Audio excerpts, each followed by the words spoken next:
What will be your ultimate goal this year? To be promoted? Kini, daghang Kristohanon, gusto ma-promote sa trabaho. Kisa magwili, gusto ma-promote sa trabaho. Pero ang problema, pag ang imong loyalty naa na lang sa imong kumpanya o sa imong boss o dili naka-loyal sa Ginoo because of the promotion, careful ka. Kay pag moingon si boss nga, oy, Raymond, trabaho sa ka, drive ka karon Domingo ha.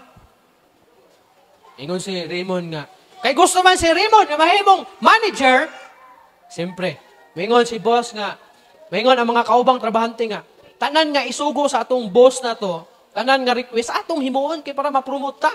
O, di ba? Part man na sa promotion. Pag moingon ka, dili ko. Pag abot sa promotion time, si Raymond, kisay mo rekomenda nga i-promote ni, dili na kay, kuha na, di ba sugo? Gaya ko ulo. Tapulan na.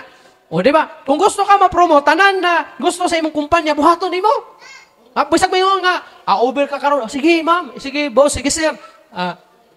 Duty ka ugma alas 4 ha. Nya uli ka alas 12 karon. Sige, sir. Wala problema. Kay, naguna-huna man ka.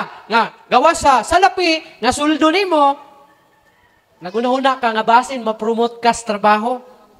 Daghan ka na to, nagtinguha nga ma-promote sa trabaho, nga atong goal, ma-promote sa trabaho, nga nakalimot na sa Ginoo. Nahimong last priority ang Ginoo. Unta, kung gusto ka ma-promote, diya sa imong trabahoan, tinguhaon po nimong ma-promote ka sa Ginoo.